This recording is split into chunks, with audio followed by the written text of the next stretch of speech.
last week, but we're going to be running through quickly. All right. We're looking at for today, actually. I've actually outlined, basic issues that we can talk about. All right. So to give you some knowledge about it. And today we're looking at sexual health in marriages, and then, of course, facts and myths, and of course, medical advice by the doctor who is with us here this morning.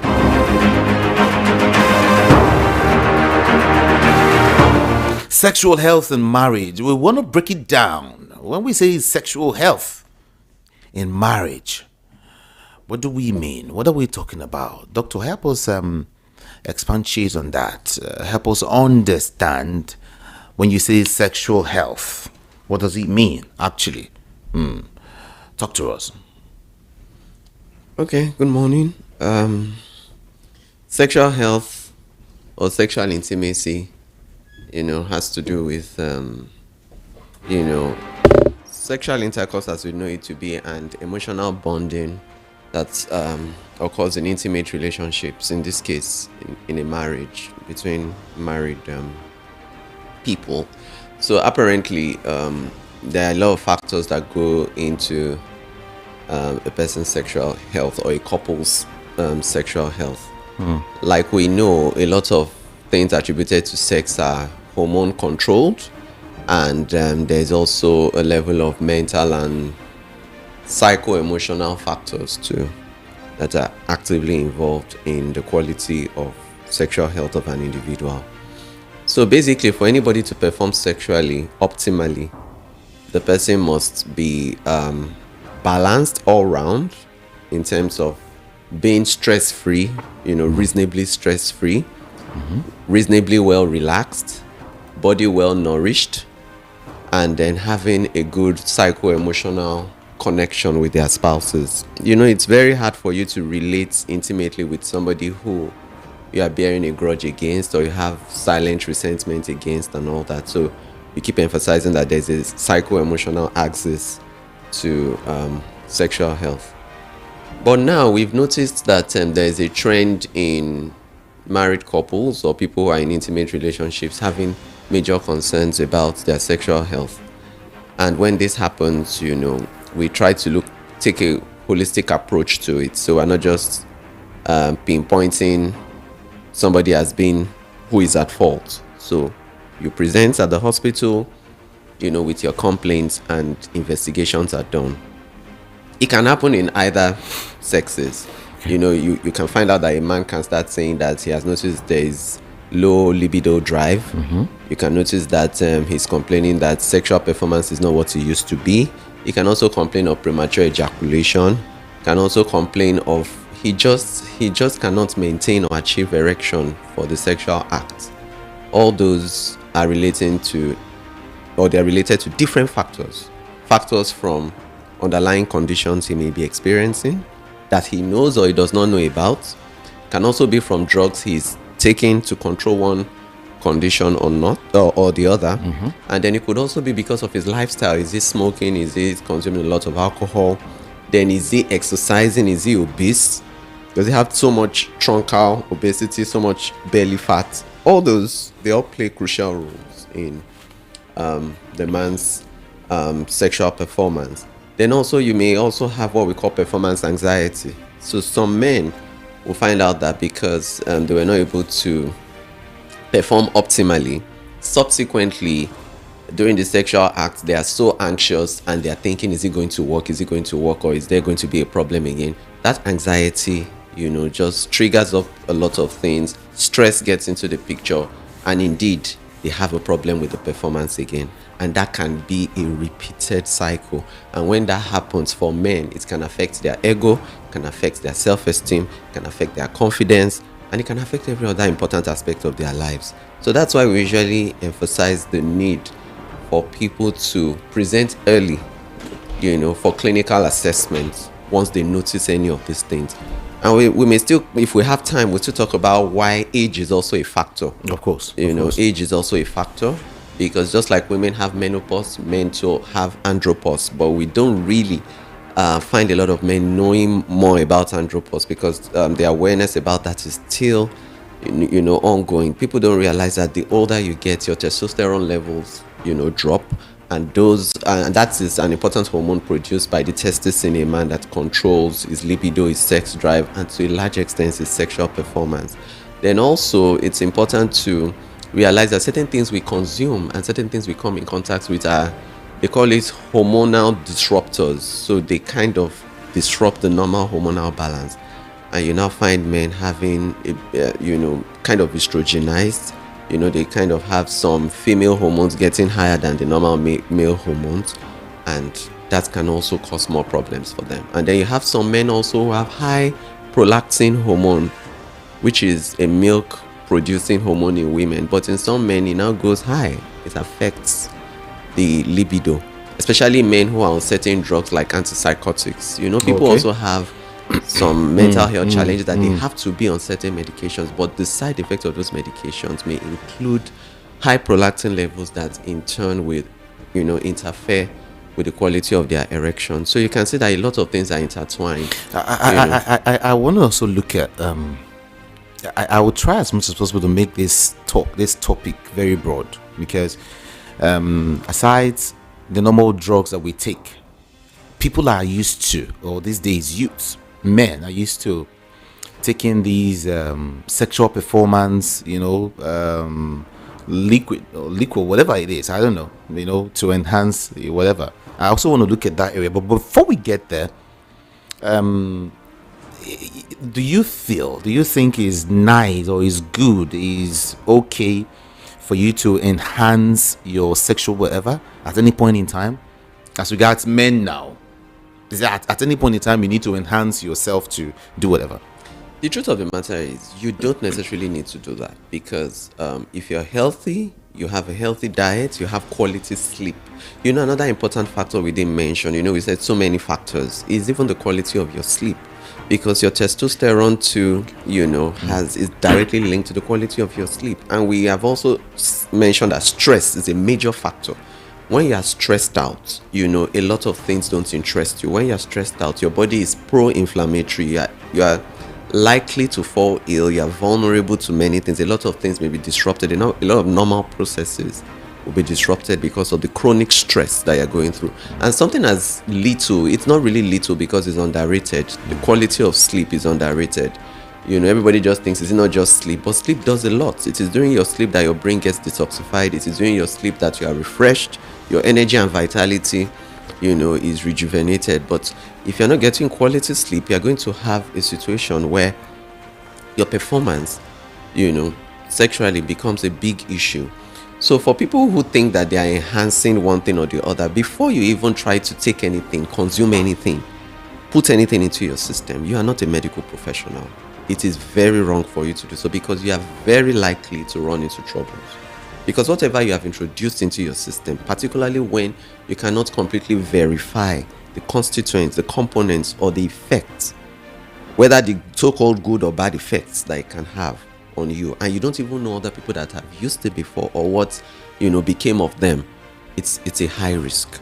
So what we advise, the professional advice, is that if you are a man, you've had a healthy sexual life up to a certain point, and you noticed a change, and you want to do something about it, the first thing you do is to see a health professional.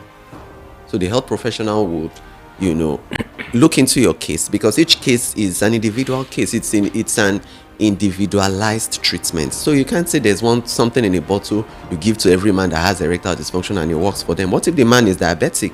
What if it's diabetes that is causing the erectile dysfunction? What if it's a drug reaction? One of the drugs is taken for some other thing that is causing it. What if it is obesity that is a factor? What if it is high cholesterol that is the factor? What if he has some cardiac issues that is not giving him enough stamina and strength? He gets easily tired. You can't say one thing fits all. I know we've talked about this before. There's nothing like this medication works for all this. So it is a treatment that is individualized. It's a management that is tailored to suit peculiar circumstances. So what works for man A may not necessarily work for B or C.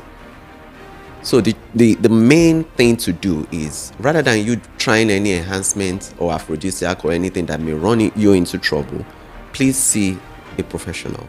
The professional will take a detailed history, will run relevant investigations, see if you're having some hormonal defects or derangements, and try to rebalance things and reset the whole thing. And sometimes it's just something as little as go for a vacation. You are overstressed, you are overworked. Improve on your sleep and things will be better. We've seen it happen over and over again. I just got recent testimonies from people who are doing well, from having problems like this, just because they altered one thing or two about their lifestyle or their diet. Some need to quit smoking, some need to quit alcoholism or reduce their alcohol, as the case may be, and they will see lasting effects, improvements in their situation. You hear youths or some Nigerians say sometimes when you drink, when you have a whole lot of alcohol in your system, you can perform better. When you get home and your wife will be in trouble because you have some level of alcohol, you can perform. You're bold and strong enough to withstand almost anything. But are we also thinking of the fact that alcohol, of course, we don't need to be told it's a substance that people abuse a lot, and this is something that people take in very large quantities, and everybody knows, at least they've heard, that alcohol and the liver are not best of friends. So if your liver is the normal functioning of the liver is disrupted, or you have liver dysfunction from chronic alcoholism, it is only a matter of time before you now find out that you now start having, when you get advanced liver disease, you start having testicular atrophy. And after having testicular atrophy, you now have high estrogen levels. You can now start growing breasts. A man can now start growing breasts in advanced liver disease. And estrogen levels being high would definitely affect the quality of your erections. And you also having shrinking testes would also affect the quality of your erection. So at the end of the day, alcohol, if you are drinking it in large amounts, believing that it's in your own best interest, by the time your liver goes down, either from alcoholic hepatitis or from cirrhosis, and liver finally shuts down, and you have real signs or manifestations of chronic liver disease, then you'll be able to tell that it doesn't help your erection in any way. Rather, it can be posing more harm to you than good.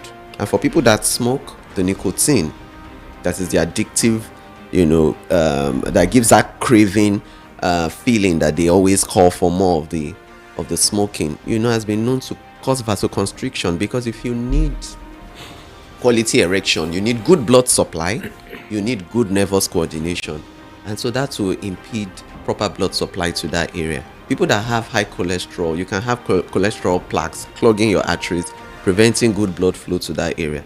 And at the end of the day, if you have poor circulation, you are not going to have a good quality of erection. And without a good quality of erection, what performance do you want to perform? So it's very necessary that we are clear on some of these things. I understand that, a lot of men are listening to us right now. And some of the questions I'm asking is because, some men are facing some issues. Like, I know so many other persons who are really not happy with the way they are right now, sexual wise, or how would I put it? But there's one big question I want to ask you. What should a man start doing or stop doing to enhance sexual performance?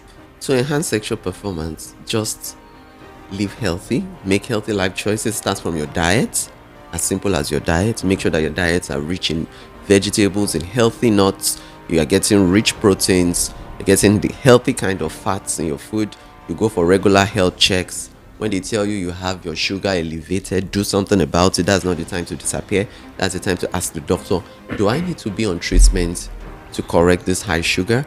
Do I need to lose weight to improve my insulin sensitivity? Do I need to exercise more to improve blood flow to every part of my body? Or do I need to have a meal plan that would completely alter my diet? Do I need a thorough or complete lifestyle change?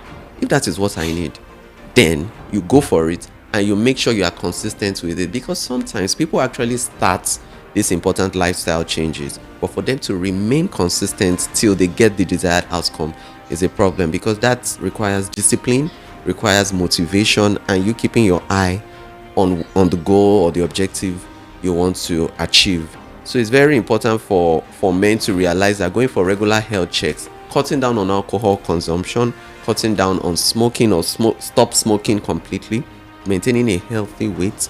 Do not abuse medications that you don't know anything about, because some of your medications that you are on have, we have drug interactions, and we have every drug being a potential poison. Sometimes, it's the dose that actually matters. So if you're on a medication that you notice that, since I started this medication, this has been happening to me, go to your health professional. That is why it will be a problem if you got that drug from somebody who is not a doctor, because if you go back to the person that, since I've started using this drug, I've been noticing the erection is not like what it used to be, because the person is not a doctor, the person doesn't even know his right from his left, so he can't even help you, because you are reporting something to him. Now he can't even identify the constituents in that drug that is giving you that effect. So how can he possibly help you? And if he wants to even give you another drug, he may even give you something far worse. So you see the need for meeting real professionals who know what they're doing, who know exactly the mechanism of action of drugs, who are very, very knowledgeable about drug reactions and how drug, works in the body, so that they can quickly pinpoint, this is a known side effect of this drug, and they know what alternative to give you that would not give you that same effect. Everyone, if you're listening right now, you're free to send in, like I said, your messages via WhatsApp. Okay, our WhatsApp number is 081-717-56338. 081-717-56338. Now, one more thing is, I've got plenty of questions here already, but before I start hitting these questions one after the other, I want to say this, to be very fair to the men. I would say that it's because of the women, all right? That's why they take some liquor or some drugs to enhance or to boost their sex drive. How? Some ladies, I want to say raw the way it is, are not satisfied with the level of sexual performance by their men. And in order to keep your marriage, that's why I told you, the topic is not just relating to youths alone, is marriage, the cocoa. Now they feel, for me to really, satisfy my wife, I have to go and at least take some pills. Some will say, okay, no, pills, it's not too good. Let me go the natural way. All right. And then you find out that they are taking either some liquor, or they'll say, okay, please help me blend. There's this popular what do they call it now? Fruits or whatever that they blend. All of the nuts, coconut, tiger nut, and all of those nuts. You understand? But my question is, one, won't you agree with me that is so as to keep your home? That's why you feel like, okay, let me go ahead to do this thing.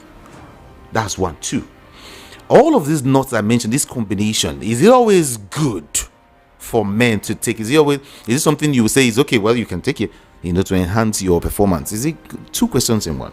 Well, for me, if anything is not research based, I'm not going to throw my weight behind it. If there's no research that validly says, okay, we've done this research, we've helped men with erectile dysfunction with using this nut and this blend, and it has worked in 70 to 80% of people who have used it, and you have records or statistics to verify your claims, then yes, I would say, well, that's acceptable. But for me, I wouldn't discourage you from taking tiger nuts or anything, because all those are natural stuff that can have their own benefits to you. But for you to now tailor it down to strictly sexual health, that I would not completely throw my weight behind. But I would say, for most men who use enhancement, I think for some people it's just an ego thing, and for some people, for some people it's just an ego thing, and for some people, they have their partners actually, pushing them or pressurizing them, to seek, help and all that. But we've seen people who have come to the hospital to run several tests, and everything seems fine. You would even send them to go and do like a penile Doppler scan to see how the blood vessels around the penis and all that is, and everything comes out fine. And somebody will still say, my girlfriend or my wife is still complaining and all that. Sometimes we should overcome unrealistic expectations. That's the truth. there's an angle to that part. When somebody is expecting you to fulfill a certain or pressurizing you to attain a certain level of sexual expertise, sometimes it's just unnecessary, and it's something that can even be detrimental, because at the end of the day you find out that the person has done everything he possibly can. He has gone to seek help even where he should not go to seek help. He has tried everything that he's probably not even supposed to try, just because you're trying to satisfy somebody who has other reasons why she's asking for what she's asking for, because this is what we've seen in real life. So sometimes the expectations are very unrealistic, the expectations are pressurizing. I think men already have enough troubles, making sure that in this economy, how ends will meet, waking up early, coming back late, already sleep deprived, minimal vacation and all that. So if you now add the pressure of this to even people that have underlying, well-defined underlying problems, they're already hypertensive, which we know that they cannot go off their antihypertensives, for instance. And some of these antihypertensives, in certain cases, some classes of those drugs may have those side effects. So you can imagine somebody dealing with diabetes also, or even both diabetes and hypertension, because it coexists in some people. So you can imagine them being on multiple medications, and you're still expecting the person to achieve a certain level of performance sexually. I think sometimes it can be from a selfish mind. Yes, because marriage is not only about sex. That is the truth. Marriage is for companionship first and foremost. So sex is something that is a communal, a conjugal aspect of marriage that is enjoyable, that is for procreation and for intimacy and all that. But that is not the fundamental reason for marriage. So if somebody So that means that some women will leave their husbands if their husband had a spinal cord injury, or he had a major injury that would incapacitate him permanently. So what happens? So that means the marriage automatically ends. But no, that's not true, because we've seen women who still remain committed to their marriages despite some life challenges that just happened out of the blues. But when you're talking now, some women wouldn't want to buy this idea at all. They tell you, if you even tell women, okay, between a man who's got money and a man who can perform well, which would you prefer? They'll tell you, please put money aside. I can take care of myself. Let him be able to satisfy me well. Yeah, well, they'll tell you, no. The first thing is, but I agree. That's why some will tell you, well, before you married, go on self. Let me know where I'm getting myself. No, I agree with you. I agree with you. And this is a big issue. That is why I think you should know your spouse well. There's a lot to. Now we're digressing into courtship, relationships, dating, and all those things before marriage. So know your partner well. Know your potential spouse in and out. Know their likes and dislikes. Know their inclinations. Measure what you're going into. Know their expectations. Know their family values. Know where they're coming from. Know their backgrounds. And when you're talking about background is a broad thing to talk about. Know what family raised them. Know what their own expectation of their own family would be. Know what number of children they are looking to have. Know their financial expectations and capabilities. And of course, sexual expectations too. So it's broad. Even religious, integration too. Because you find out that people after marriage, it now becomes a problem. What church are you attending? You can't force me to your church. I'm a Muslim. It now becomes a problem. And you now wonder, were these not issues during courtship? Were these not salient issues to trash out before embarking on the marriage? So it's very important that the sexual expectations too are also clearly defined. Because if you know that you are marrying somebody who has high libido and all that, and yours is low, you've known that from the beginning, and you decided to go ahead with that. So don't blame the person when the person is asking for some expectations that you can't meet up with. And we know that life throws things at people. Nobody knows what the next moment holds. Nobody knows what medical challenge people would have. People that have accidents, they never plan for it. People that suddenly have major health challenges, they never plan for it. So what now happens if that potential spouse develops a major chronic the marriage don't finish now?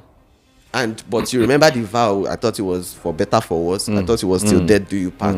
So these are real issues that people should really, really trash out. So if you are somebody that you know that your marriage is conditional so to say, or circumstantial. If this is intact, then I'm in the marriage. If this is out, then I'm out of the marriage. Then you should possibly really consider whether you really understand what marriage is, or if you really want to be in marriage. I think this is another discussion for another day. It's quite broad. I told you. Because for me, I would even say that some people find themselves in marriages and they have no business being there. And I think society should get to a point where you know that marriage is not for everybody. And who made it compulsory? It doesn't have to be compulsory, because some people actually do better while they're single than when they're married. Because some people, it is when they get married that issues crop up. Is when a lot of things start crumbling about them, and that is when they even get into depression that they never had before marriage. So there's a lot of pressure that comes into marriage, and a lot of people must know beforehand that this is what marriage entails, and this is what you're going into. So you're going in with an informed decision that this is what I want to do. I was not compelled to go into this marriage. Nobody forced me into this marriage. This was my choice, and this was the partner I choose to live the rest of my life with. So whatever comes out of it, you are able to deal with it, because you are coming from a place of, look, we're getting into it, and we're going to make sure we make it work out successfully, because you know it's a dual effort. Both parties have roles to play in making a marriage succeed. So making a marriage successful is is extensive. Of course, we started talking there. You see, I now discovered that every dot in a circle, in this circle we are now, is very, very important. Like, absolutely. So many things, so many statements we're making. I feel like asking that 1,001 questions in that little statement you make. Yeah. So I'm trying to gather everything together. It's just flying everywhere. Too many, to ask. I just wish we could have part 1, 2, 3, 4, 5 of this, because now you spoke about courtship. Getting to know all of that is one part again. Very one essential, different one. very essential. So that you don't have any surprises when you get into the marriage. You know exactly what you're going into. You know exactly who you are spending the rest of your life with. Everything is important. important. Don't just wake up one morning and think you are sleeping next to a stranger. Okay, let me delve into the questions now. The questions I've got. Masturbation. Does it have any effect on the body? That's what someone is asking. Well, because we're talking about sexual health. Yes. So masturbation, we know that this is a topic that always comes up. It has both the moral angle to it, the medical angle to it, and a lot of people, just see it as, okay, it's just a way of, easing their stress, meeting their sexual needs. And some people would say, oh, they just do it because, once they do it, it makes them feel good and they are well rested and they can fall asleep and all that, without the problem of or risk of STIs, because you don't need anybody. It's a self-help kind of. So it's actually not a problem in itself. Now, I'm not talking from the moral angle. Now, I'm not talking from the moral angle. So from the medical health angle, it is not a problem. It is not, you're not going to have, big problems coming from it when it is done reasonably. Okay. When it is done reasonably, because for some people it now becomes addictive, just like any other thing. It becomes extremely addictive. Are you aware that masturbation can be so addictive to the point that a person becomes non-functional? Oh, really? That the person, even the slightest break he has at work, he wants to go and do that. The slightest minute he's alone and there's nothing to do, he's idle, that is the next thing. The moment he's depressed or he just feels low, that is the next thing to do. The moment he has an issue with somebody and he just wants to calm down, that is what he goes to do. So it can actually lead to more problems. And another fundamental problem that I will say can come from that is not, I won't say it's going to be a major medical problem. It's more going to be like a psycho-emotional thing, is that frequent masturbation, depending on the type, because you now have people who do it so aggressively without lubrication, without anything to make sure that it's done the proper way. You understand? Some of them now start having callousing of their genitals, thickening of the skin of the genital because of the vigorous masturbation and all that. And some people can quickly lose sensitivity, part of their genitals. And when you lose that sensitivity, you may now have a hard time with arousal in some cases. And you know that masturbation sometimes goes hand in hand with pornography. So when it goes hand in hand with pornography, then we can now go to the psycho-emotional part, whereby you now start saying this individual now, unless masturbation is done in a certain way, or unless the partner is able to replicate what he feels during masturbation, he's not going to be aroused.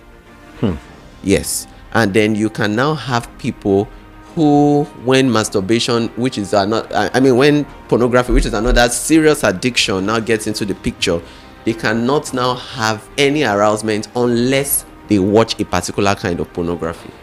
And if they don't get that kind of feeling in real life, they can have, issues with sexual performance. So you have a lot of people who, because of this addiction to pornography, if their minds have been tailored to only be aroused by that kind of visual representation of what they're seeing. Yeah. So when their partner in real life cannot be like what they're seeing on the screen, it becomes a problem. And we even hear from people that, you don't lie to your doctors, you tell your doctors the truth. Some people don't even watch normal porn anymore, because I'm sure they have different aspects of porn that is different at different points in time to cater to the different fetishes of people, because people look for certain things that arouse them, and some very, very weird things arouse people. So unless you have that kind of picture, your partner fits into that kind of picture, then you have an erectile problem or a performance problem. Because some people watch porns where they have to tie people up, where they have to do violent sadomasochism and all that, where somebody is choking, where somebody is doing, all those kind of stuff. So if you are used to that kind, then in real life, normal sex does not appeal to you anymore. So our minds are so powerful, and whatever we feed our minds with, can integrate into our behavior and dictate, the kind of responses we would have sexually and behaviorally. All right, Mike, this is for you. You want to get to we want to get to speak with the doctor? Okay, it's fine. We've made this possible because of the show, because we want to reach out to a whole lot of people. We discuss these every Thursday, health issues, all right? And because of these program on Thursdays, we've decided to put up social media, handles. For instance, we have Doctor's Mike. That's the doctor's social media handle. So there are several other doctors there. There are surgeons there. There are, in fact, all of them. Several doctors there. You can just go there, put up a question, put up a conversation, and they will talk to you. So for Mike, who is asking if he can, that he said he's not on Instagram or Facebook, but how else can he get in contact with the doctor? I don't know really how to, I don't know if I should give out the doctor's number. You should have someone now. You should be on Facebook or Instagram. I mean, which one you want there? Mike. If I direct you now to my own social media platform, I still don't know. It's the same thing. It's still social media. But what do we do? Okay, hold on. Maybe before we leave here, we'll have to... I'll send you a number, okay? A special request, okay? Don't worry, we'll do that, okay? Oh, I'm so sorry. I think he's been sending his message for a long while now. I'm just seeing it. Oh, really? Yeah. Wow. Yeah. I think since last month, he's been sending the same message. It's okay. Don't worry. I'll send you the doctor's number, okay? Privately. But let me read the next question. Good morning, Doc. I've been on an antihypertensive drugs for some years now, but each time the doctor will ask me to continue the drugs. Can't somebody rest for some time? Let me read that again. I've been on antihypertensive drugs for some years now, but each time the doctor asks me to continue the drugs. Can't someone rest for some time? That's what he's saying. Well, good question. You see, when you are hypertensive, there are lots of factors that you need to consider. First and foremost, when the doctor, gives gives you a prescription, he's concerned about your blood pressure control, because all the things that can possibly happen when your blood pressure is not controlled, they are horrible. You don't want to have a stroke, you don't want to have sudden cardiac arrest, you don't want to have kidney damage, you don't want to have what we call retinopathy that can lead to visual loss or visual distortion. You don't want any of those complications. So your blood pressure control is key. If your doctor tells you you should be on a medication, you should trust the expertise of that doctor. That doctor knows exactly what he's saying for him to place you on that drug and for that length of time he wants you to be on the drug. I do not know what your blood pressure readings would be, but I trust that for your doctor to tell you to continue the treatments, that means you need to be on something to work on the control of your blood pressure. Because the moment you take yourself off that medication, your blood pressure spikes, and a lot of organ damage may be happening without your knowledge. A lot of people are out there who do not check their blood pressure, who are unaware of their hypertension or their hypertensive status. Those are the people that suddenly come down with kidney damage, suddenly come down with a stroke, suddenly falling down and dying, and everybody is wondering, but the person looked healthy, the person was fine. So please trust the expertise of your doctor. And I'm sure it is not only about the medication. The doctor would also advise you on dietary and lifestyle changes, reducing your salt intake, cutting down on alcohol, stop smoking, getting quality sleep, exercising, losing weight, cutting off caffeine or coffee consumption, and making sure that you manage your stress reasonably. All these are very, very potent, complementary lifestyle changes to your medication. So everything is not really about your drugs alone.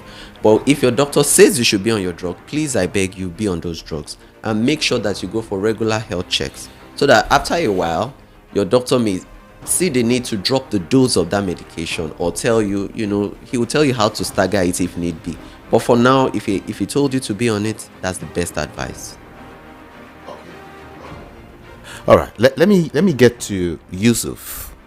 Yusuf is saying, good morning. I am less than 2 minutes man, and it's so worrisome to me as a man. So what can I do?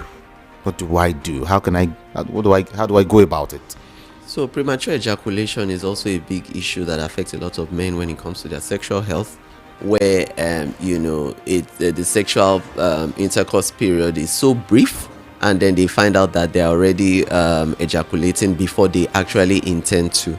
So if that happens, it's best for you to see your doctor, because there are some important treatments that can be beneficial, that can be helpful, in such situations. I may not be able to mention some of those medications here, but it's very necessary for you to go to see your doctor, and the doctor must also find out if it's something psychosexual, because your mind and your sexual health are directly related.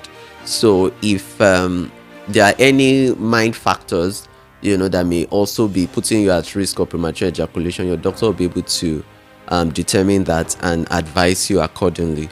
Now we have sex therapists, we have psychologists too that can advise you when it comes to emotional or mind-related factors that affect sexual health. So you may need to see one of those, but there are actually treatments that we give for people with premature ejaculation. Right? So it's treatable. Yeah. So you need to see your doctor, and then we need to find out if that works for you, or you also need to see a psychologist or a sex therapist to advise you accordingly. Okay, I think that's beautiful. All right, let me also read these one. Doctor, please, what can a man do to enhance his sexual performance? We talked about that earlier. All right, just touch on it quickly before the next question. So for a man to have good sexual performance, you need good quality sleep. You need to make sure that your stress is well managed. You need to make sure that you quit smoking. You need to make sure that alcohol is reduced. You maintain a healthy weight. Your belly fat is not in your best interest. Then also you may need to take do a thorough analysis of your medications. If you are on other medications, you need to find out if some of your medications or whatever treatment you are on may be contributing to your erectile dysfunction. And then in some cases, you also need to find out if there is no depression in the picture, because of what is happening in the world today, the economic situation. People are living under so much stress. A lot of people are depressed even without realizing it. Such emotional factors may also play a huge role in your sexual performance. So it's good for you to be evaluated by a professional who will be able to identify where the problems are and treat you accordingly. Like I said, just if you're on Facebook or you're on WhatsApp, Instagram, go check Doctor's Mike. You just follow, and then you probably be getting updates, so you can ask questions there. You can talk with the doctor one-on-one if need be. Okay, Doctor's Mike. But for now, let's treat these questions, for the sake of everyone listening. Yeah. Okay, it said, what's that again? Okay. Gloria J, thank you so much. Good to know you're listening. Okay, please, can a long time abstinence from sex affect his reproductive organs in the future? Are you a man or a woman? Okay, he said, I have not had sex for a very long time now, for religious beliefs. Will it cause erectile dysfunction at the long run? I am above 50 years. I don't know if this person is a male or a female. Well, abstinence will not necessarily cause you erectile dysfunction, but your age, can be a factor. Research has shown that after the age of 30, a lot of men have a steady decline in their testosterone levels. All these hormones peak during adolescence and puberty, and then they reach a maximum, and then maintained, and after which there's a decline. So when you have a decline, in your sex drive and everything, it's usually age related for some people. So we need to probably mention andropause here. For men who are between the ages of 55 and 65, that's the age bracket where most men, find out that, the libido is dropping, the sex drive is dropping. They are probably more anxious about sex because they cannot even achieve or maintain an erection. And then they also find out that their physical strength and energy or stamina is diminishing. So these are normal happenings that come with the andropause phase in a man's life. So when this happens, well, you can see your doctor if sex is a major factor for you, or you are still interested in fertility or raising a family or having children. But basically, the truth is that any man within that age bracket experiencing that is absolutely normal. So it's normal. It can happen. It can happen. This person is 50 now. Yes. I don't know if this person is a male or a female.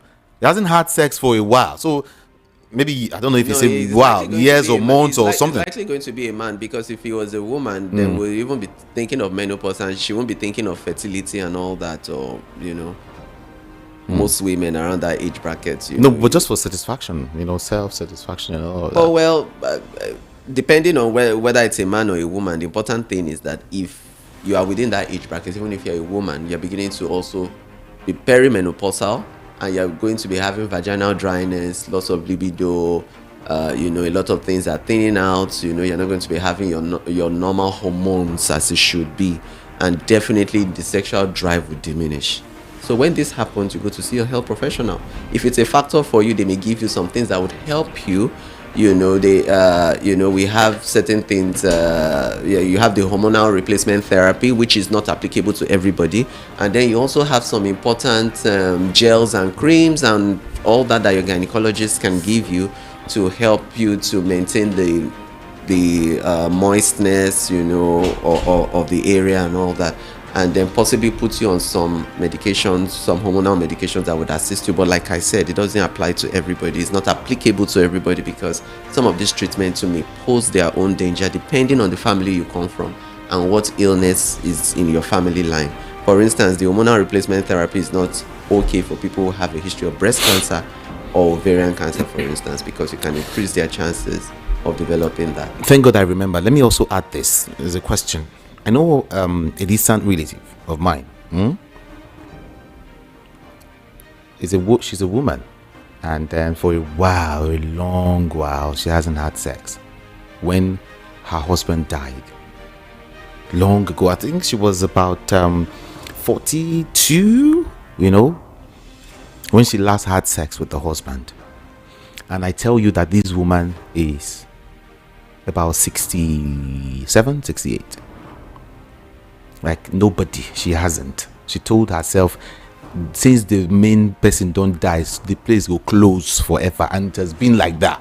I can tell you, I can beat my chest and tell you she hasn't. She's so fervent, she's Christian. No, I can't do that. She doesn't even get married because of the children. So what do I need? I have my sons, I have them, they are my husband.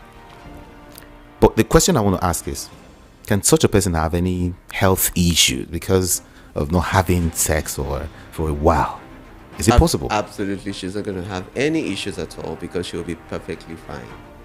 Really? Yes, she's not going to have any issues at all. Because you spoke about hormones and all of that, No, when you are in menopause, your hormones are gone already. So even people that are menopausal today don't even have normal libido again. Go and ask people that are in there. There's very few women that will still have crazy hormones at 60-something years old and still be craving for sex. Because even people in their 50s, they're already telling you this thing, they don't even, they don't really fancy it as much, because your hormones dictate how you feel to a large extent. The way our brains are wired and our hormones are wired, the chemical messengers that transmit impulses and stimulus from our brain to our genitals and all that, the way it is wired is that if there are hormonal imbalances, you won't just have the craving for it. So most people in menopause already have low libido. So for her, because of her religious inclination, plus she's already in the menopausal range, and because of her moral standards, she's not going to have any issues at all. There's nothing at stake for her. There's no risk at all for her. No risk. But if you say for women who have never had children, women who never got pregnant, women who never breastfed, yes, they may have some risk of certain medical issues. But for women who had their normal reproductive life, when they could, they had the number of children they could, but life happened, they lost their spouse or anything like that, they're perfectly fine. We have a lot of women like that, and they're doing fantastic. Okay. Gideon, let me read your message. He said, my problem occurs only with my wife alone. Whenever I'm with my wife, that's when I know I have a problem. That's what he is trying to say. Now, let me break it down. He said, I really want to have sex with her. That is my wife. I mean, she's beautiful and all of that. But with her, I constantly have premature ejaculation. That is, when he looks at her, see beauty, look at everything, like God, constant ejaculation. That's what he's trying to say. Then he said, he didn't end. They said, I have a girlfriend, so I am not starved. I have a girlfriend, so I am not starved, and that is selfish. But with that one, I can go several rounds. Sometimes I then sleep hours to be well rested, and I have, tried relaxing, vacations, orals with my wife, but this only happens when I am with my wife. That is giving me serious concerns. Seriously, it's giving me concerns, like, hope is spiritual, Why just with my wife? I can go several rounds with my girlfriend, but my wife, she's so beautiful. Whenever I look at her, I just premature, blah blah blah, like that. Okay, so it means, is he trying to say that his girlfriend is ugly? No, that's not what he means. I think, to me, is it spiritual? So that's the funny aspect. but the first part, sometimes, you say somebody is beautiful and all that, attraction, when it comes to sexual health, or sexual intimacy, attraction is ranking tops. You must be sexually attracted to the person, and you must have affinity for that person. So it's like the person is calling you. You are always, there's a craving for the person.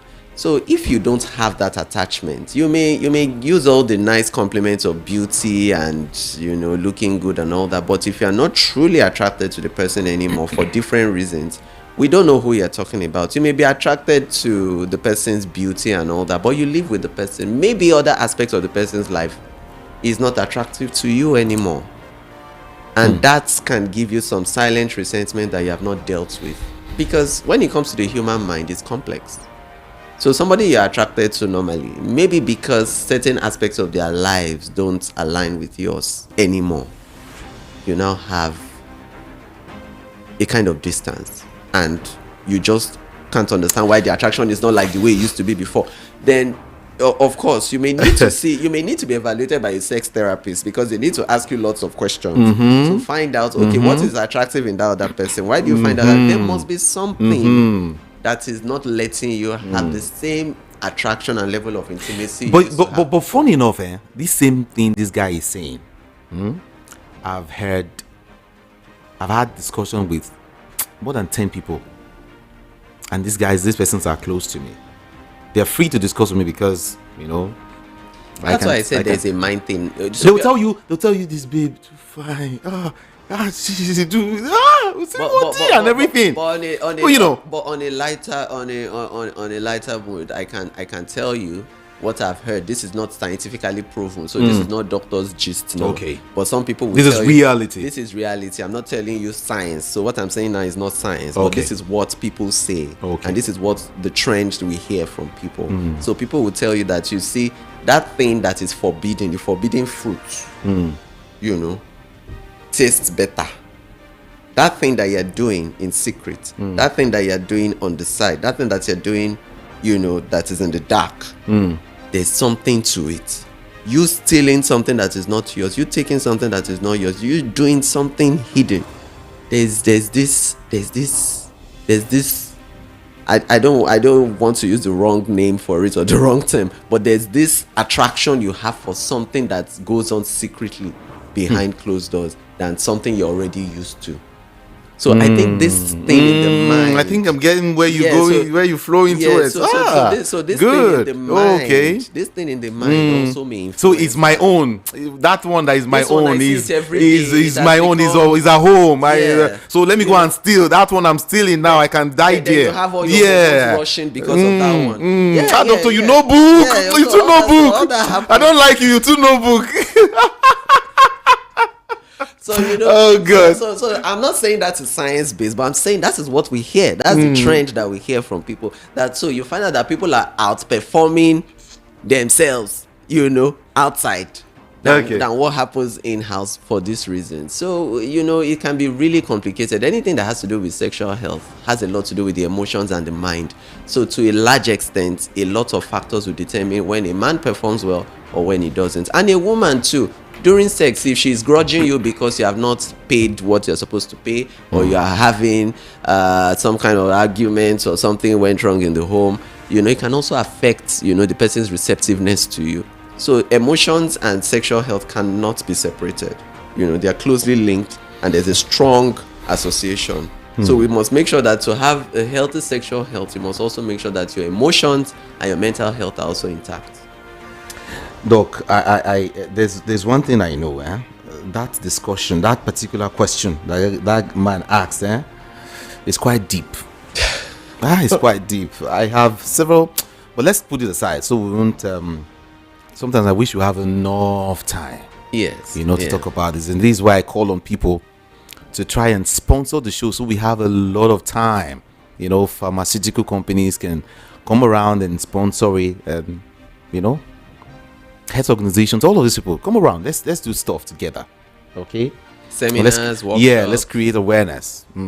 Yeah, you spoke about seminars. Tell us about that. Yeah, seminars, we get invitations to host seminars, workshops for corporate bodies, for churches, for communities, for estates, people who want to be big on preventive care. Because now medicine there's a quick drift now from curative medicine to preventive medicine, because curative medicine is you already have the illness, the things have already happened, now you're looking for solution.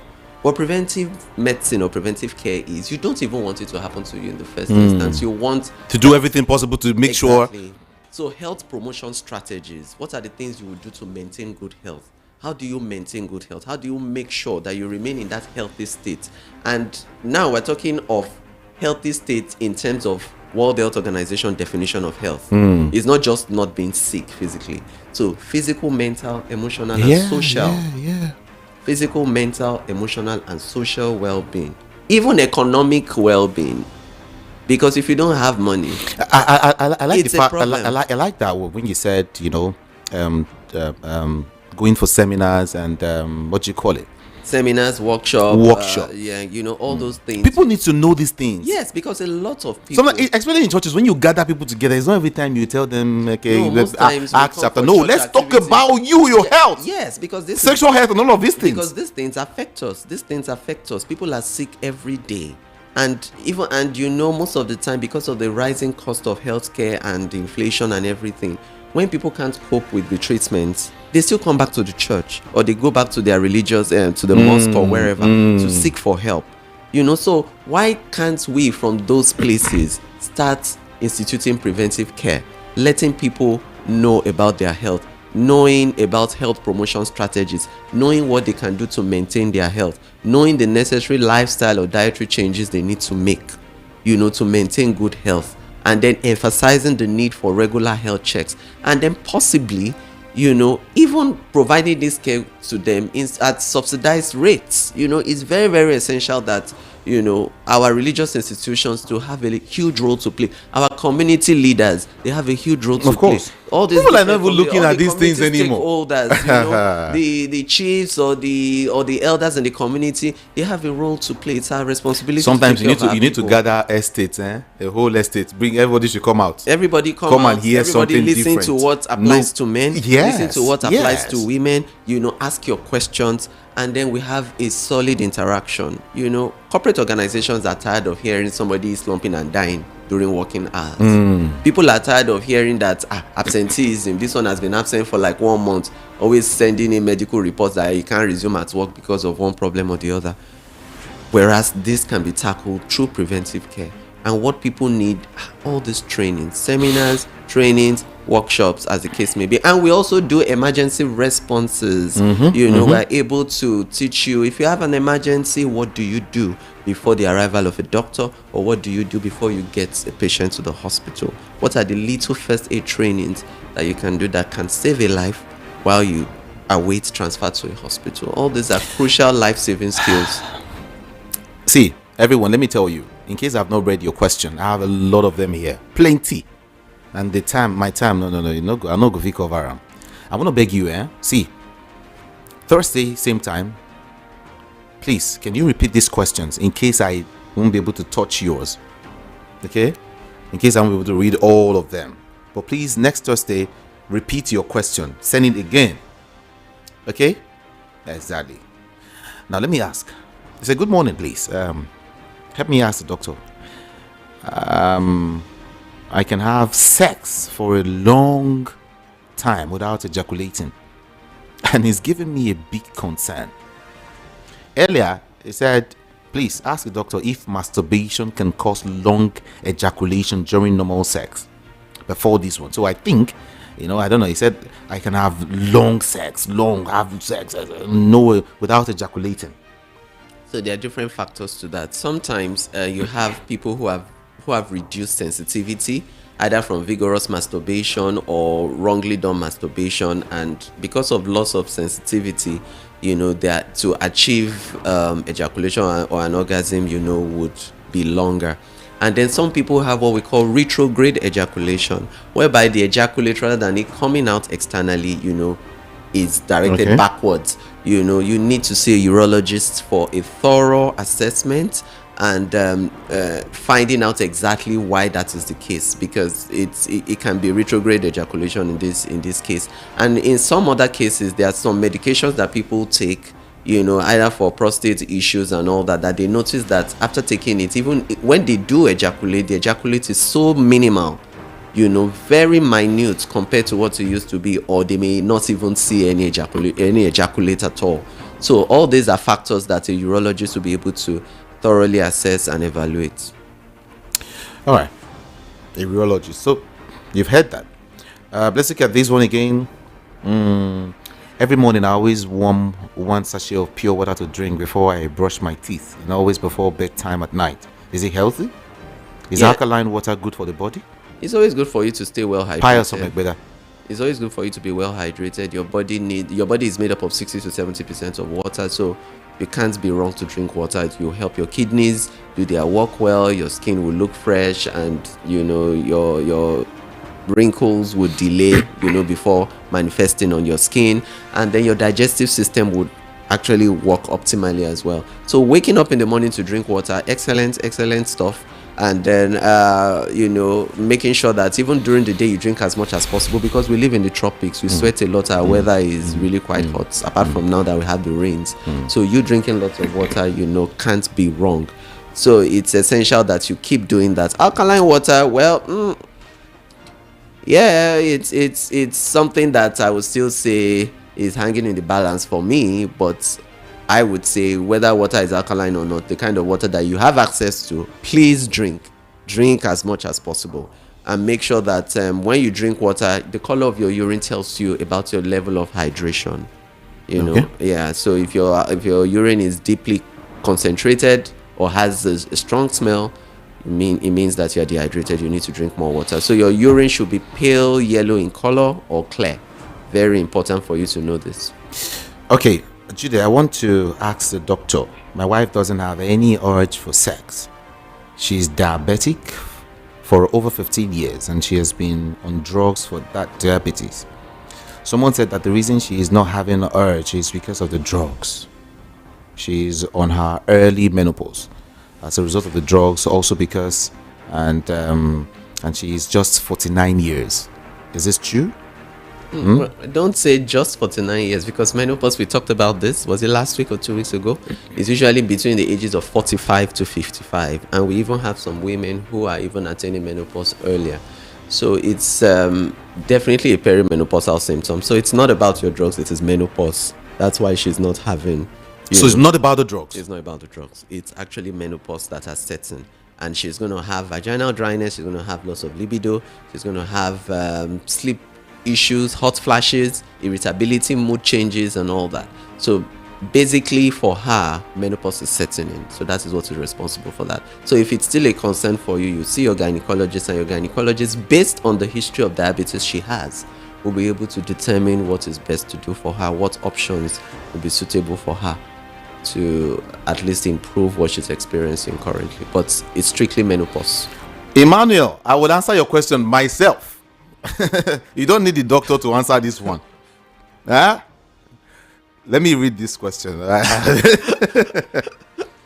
He said, you guys are doing very good job. Thank you very much. He said, mine is, I don't always have sexual urge, mostly when my bank account is low. What can be the problem? Emmanuel, a poverty. Go and make money. But funny enough, when some people don't get money, no, but it's the truth. That's why we say that's why we say there's a link between your emotions and your sexual Of course. And even when somebody has just lost a job, you're now saying that he's coming back. He doesn't know where the next job is coming from. He's now sex that is the next thing. Of course. So or somebody who is recently bereaved, for instance. So your emotions, and your mind, they have a lot to do with your sexual performance. But as I said, sometimes you find out people who don't have money, they're just at home lazing around. So they're using that one as a recreation. I don't know. I don't know. But for some of these guys are so active. When they don't have money, that's when that's when they're active. No, that's they are killers. Because that's what is giving them joy. Because you have to find your joy somewhere. Your happiness must come from something. Okay. The lighter mood. Okay, I am on sugar control medicine and it's affecting my performance. What can I do? Good morning, David from Ikwaja. I'm 57 years. That's important. If you're on sugar medications, you are at a particularly increased risk of having erectile dysfunction, because that's a well-defined complication of diabetes. So because diabetes affects your blood supply and then affects your nerves, So you have what we call autonomic dysfunction, and when that happens, it will affect your quality of erection. I am not sure if, please, we need to understand this. The fact that you're on diabetic medications does not always mean that your sugar is controlled. That is why you still need to go for regular checks. You do your fasting blood sugar checks, you do your HbA1c to know your glucose control, your blood glucose control. Very, very essential, because these are the things that will let us know that the drugs are working appropriately as they should. Because if the drugs are not working well, the complications will definitely set in. And it's not only erectile dysfunction that can set in. You can have loss of vision, you can have kidney damage, you can have cardiomyopathy, you can have tingling sensations in your hands and feet, numbness and all that. You can have peripheral vascular disease. The list is endless. So please, the fact that you're on diabetic medication is not just enough, because we've seen people who just take the diabetic medications and they never come back to the hospital to check their blood sugar. They don't even have the glucometer at home. So how do you now assess the effectiveness of your drugs? You wouldn't know. Okay. You can be taking the drugs and it may not be working well. So if you go back to the doctor would know, okay, your drug is doing what we expect it to do, so maintain it. Or he may need to change your drug or alter the doses of those drugs. So you need to go back to the doctor and let them know you're experiencing this, because I doubt if you are properly controlled. Okay, good morning, Doc. Please guide me. Coffee is labeled as highly concentrated with caffeine. How safe is green tea taking caffeine to consideration? How safe is green tea taking caffeine to consideration? Well, when it comes to green tea, guide us on tea without caffeine, please. Green tea, for instance, it's quite rich in antioxidants, and has been shown to have a lot of benefits. A lot of people use it when they want to lose weight. It helps, managing the wrong kinds of fats in your body that have accumulated. And because of the antioxidant effect it gives you, you are able to derive some anti-inflammatory benefits from it. So at least it's hard for you to find people who will be on green tea and tell you that they have all the caffeine effects that you have with coffee. When you take a lot of caffeine, like caffeine is also addictive. It's something that is quite addictive. So a lot of people that take a lot of coffee, especially black coffee, concentrated coffee, you find out that they start having palpitations, their heart starts racing, they may be having some tremors, and then they are usually having sleep deprivation too as a consequence of that. And it can also have a potential effect of spiking your blood pressure. So it's very, very necessary that when considering your underlying conditions or whatever condition is in your family line that you are predisposed to, that it determines what kind of tea you would probably be inclined towards. So for people who have a history of cardiac or cardiovascular issues, hypertension, palpitations, hyperthyroidism, or anything that increases their heart rate, caffeine may not be suitable for you. So you have to seek better options. So green tea, the antioxidant effect of green tea is documented and is valid. What can I do to reduce my sex drive? To what? Sex drive. What can you do to reduce it? Yeah, I can go up to 5 rounds and still want more. It's really giving me concern. With body pain too. That's what he's saying. His own is high. That's amazing. Well, for you may just be one of those people that are really viral and very, very what's the word? Hypersexual, so to say. So if you are that way, then what you just need to do is, you don't have a problem in terms of a physical problem or a medical problem. So what you're going to do is work on your own self-discipline. Know what works for you and have limits to everything, because too much of every good thing is bad. If it does do, Abi. So you have to have a limit. You have to have a cutoff point that you say, okay, beyond this, I am not going to go beyond this, and I'm not going to overexert myself.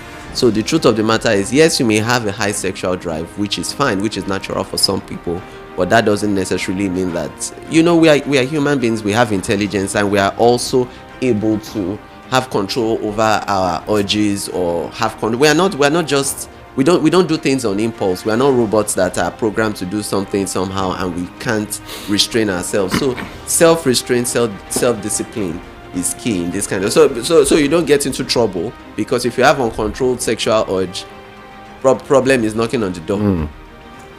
Doc, thank you so much. Thank you. Everyone, like I told you, if I don't read your question today, please repeat next Thursday. Okay? Yeah, we'll continue from here next Thursday. A whole lot of questions to ask and a whole lot to discuss. Well, like I said, it's good you get some level of awareness when it comes to these things, all right? If it's your church, I think it's good. If it's your community, society, your estate, your school, your what again? Your organization. Your organization, I think it's good. It's good. Yeah, Doctor's Mic. Let's help each other, actually. On Facebook, on Instagram, just go check it out. We need more interactions there. Yeah. We need a lot of interactions Doctors, there. yeah. Doctor's Mic. You're free to share some stuff there also. Doctor's Mic. Doctor is DOCTOR. Normal doctor. Spell doctor, then apostrophe S. Doctors. Then the mic is MIC. Doctor's Mic. On Instagram and, of course, on Facebook. And a couple of doctors are waiting to talk to you there. All right? Thank you so much, everyone. My name is Jude. Ikami Jude. I'll be back here tomorrow. Good morning.